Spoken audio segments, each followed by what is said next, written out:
নবীজি বলেছেন, কেউ যদি ফজরের নামাজ জামাতে পড়ে তারপরে সালাম ফিরানোর পর ওই জায়গাতেই বসে থাকে এবং জিকির আজগার করতে থাকে, সুবহানাল্লাহ 100 বার পড়লো, আস্তাগফিরুল্লাহ 100 বার পড়লো, ঠিক আছে, লা ইলাহা ইল্লাল্লাহ ওয়াহদাহু লা শারীকা লাহু লাহুল মুলক ওয়া লাহুল হামদ ওয়া হুয়া আলা কুল্লি শাইইন কাদির, এগুলো পড়লো, তারপরে ধরেন দরুদ শরীফ পড়লো ইত্যাদি, জিকির আজগার শেষ করে সূর্য উঠে যাওয়ার পরে সে যদি 2 রাকাত নামাজ পড়ে, মাত্র 2 রাকাত, সে ফিরে যাবে একটা কবুল হজ, একটা কবুল ওমরার নেকি নিয়ে ফিরবে ইনশাআল্লাহ। আরেকটা নামাজ আছে, যদি পসিবল হয় পড়তে পারেন, 8টা থেকে 10টার মধ্যে পড়ে ফেললে ভালো, এরপরে সূর্য উঠে যায়, সূর্য গরম হয়ে যায়। সেটা হলো আপনার এই চাশতের নামাজ, যেটাকে আমরা বলি সলাতুদ দুহা, চাশতের নামাজ।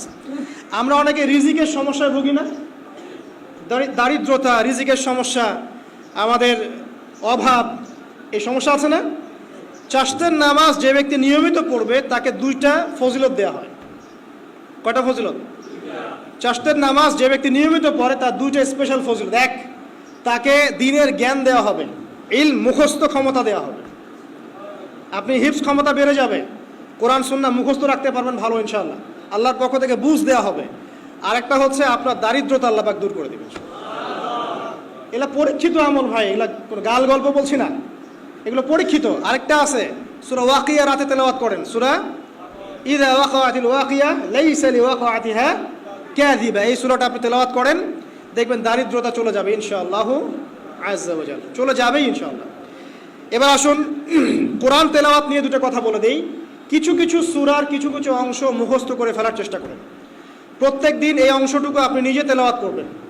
ফর এক্সাম্পল, সূরা বাকারার প্রথম 5টা আয়াত, তারপরে আয়াতুল কুরসি 255 নম্বর আয়াত, সূরা বাকারার শেষের 3টা আয়াত, সূরাতুল আলে ইমরান শেষের 10 আয়াত, সূরা কাহফ প্রথম 10 শেষের 10, সূরা মুমিনুন শেষের 5-7টা আয়াত, সূরা তাওবার শেষ পৃষ্ঠা, সূরা আহজাবের শেষ পৃষ্ঠা, সূরা ফালাক, সূরা নাস, সূরা ইখলাস, সূরা কাফিরুন, সূরা জিন এর প্রথম 10টা-20টা আয়াত, এছাড়া আরও সূরা হাশর শেষের 5-7টা আয়াত।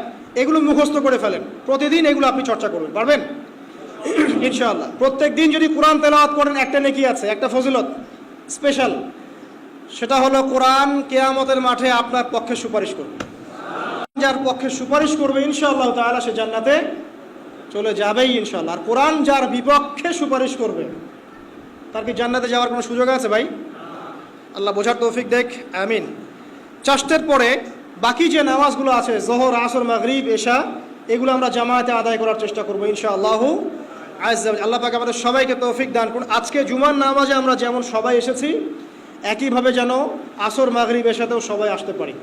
জামাতে নামাজ পড়ার পরে আপনারা চলে যাবেন না হুট করে, এখানে বসে থাকবেন, বসে বসে তাসবিহ তাহলিল করবেন, জিকির আজগার করবেন।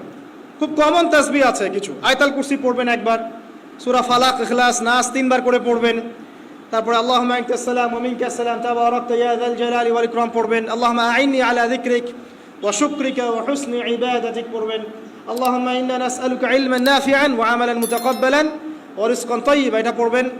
দরুদ শরীফ পড়বেন 10 বার, তারপরে পড়বেন রাদিতু বিল্লাহি রাব্বান ওয়া বিল ইসলামি দীনান ওয়া বি মুহাম্মাদিন নাবিয়্যা 3 বার, হাসবিয়াল্লাহু লা ইলাহা ইল্লা হু আলাইহি তাওয়াক্কালতু ওয়া হুয়া রাব্বুল আরশিল আযীম 7 বার, সুবহানাল্লাহি ওয়া বিহামদিহি আদাদা খালকিহি ওয়া রিদা নাফসিহি ওয়া জিনাতা আরশিহি ওয়া মিদাদা কালিমাতিহি 3 বার।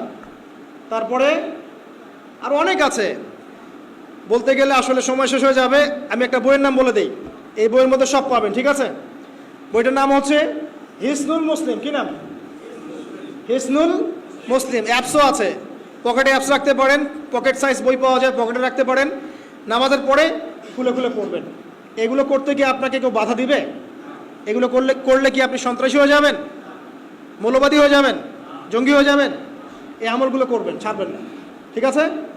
আমল ছাড়বেন না। আমল সেই জিন্দেহি বানতা, একটা কথা আছে, আমল দিয়েই জীবন গঠিত হয়, জীবন গড়ে। আল্লাহ পাক তৌফিক এনায়েত করুন। আরেকটা কথা বলি, ফজর নামাজের পরে চেষ্টা করেন আধা ঘন্টা থেকে 1 ঘন্টা কোরআন তেলাওয়াত করার জন্য। পারা যাবে ভাই ইনশাআল্লাহ? আবার বলছি, প্রত্যেক হরফে 10 নেকি পাবেন ইনশাআল্লাহ।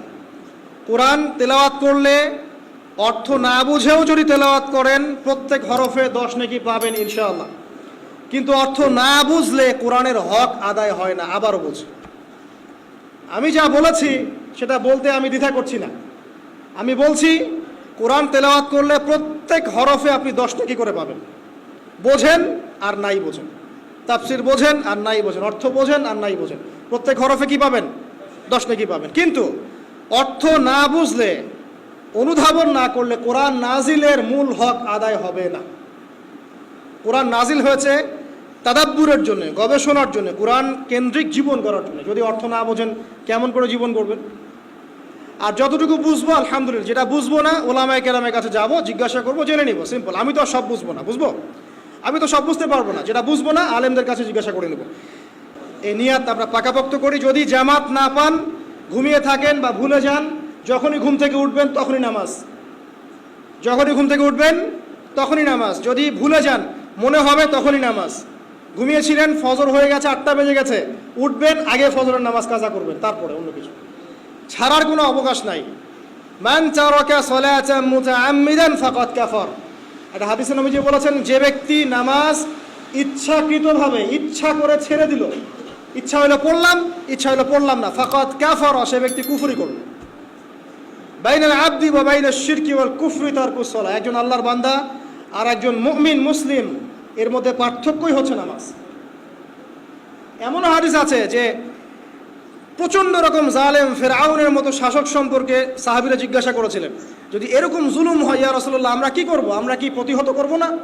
নবীজি বলেছেন, ইল্লা মা সাল্লাউ, না, যতক্ষণ তারা সালাত আদায় করে ততক্ষণ তাদের বিরুদ্ধে যেও না।